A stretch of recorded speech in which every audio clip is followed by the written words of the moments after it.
Hello everyone, I'm Alexandra from the ADHD Centre, and I wanted to tell you a little bit today about lockdown burnout.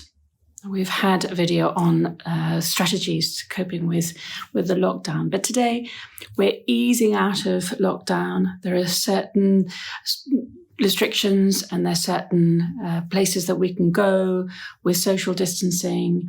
Things are shifting. There's something on the horizon.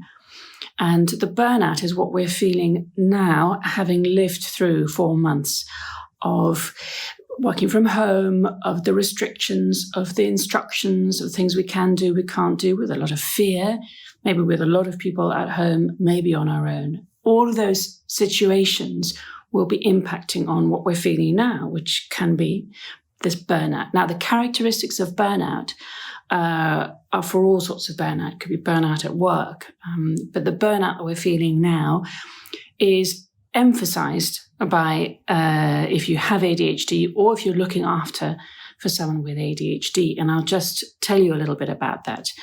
The three main characteristics of burnout are overwhelm, distress, and worry. So just going through those three things, I'd like to suggest a couple of tools and strategies that can help us overcome this overwhelm, this distress that we might be feeling, and worry. Firstly, worrying about the future, maybe work situation, maybe whether for our safety, maybe for the safety and health of the others. There are a lot of unanswered questions at the moment, and we're looking around the world. And remember, this is a world pandemic, so it's not just our country, it's the world that's suffering this, and the world that's suffering this burnout. Maybe there's this, we're seeing what's happening in other countries, and we're thinking, oh gosh, this is going to happen here. And we're worried, and we don't know what to do with this worry. So that's worry is one thing. The second is that our boundaries have been shifted. We've been told we can do something, then we can't do something. And that shifting boundaries for someone with ADHD or looking after someone with ADHD can be very distressing. Boundary setting anyway for someone with ADHD is a challenge. So on the one hand, we need routines, but on the other hand, we need flexibility. On the one hand, we need to know what's going to happen. On the other hand, we need to have a little bit of spontaneity. And it's all felt a little bit oppressive and distressing. So we need to deal with the distress. But the third thing is working from home with a different set of parameters. It can be overwhelming. One space, lots of people, or on your own. Both of those things can be overwhelming. Changing our working patterns, changing our communication patterns, learning how to use Zoom, learning how to do conference calling, or the sorts of challenges that we have had and have gone through can be quite overwhelming. So I'd like to suggest 3 things that we can do. The first is self-soothing. Now, self-soothing isn't, I'm just going to look after myself, I'm going to be nice and selfish, I'm going to do whatever I like. It's finding very specific exercises or very specific tools to settle the mind, to bring us back to a calm state. And we can do that with a walk, we can do that listening to some music, we can do that knitting, we can do that baking.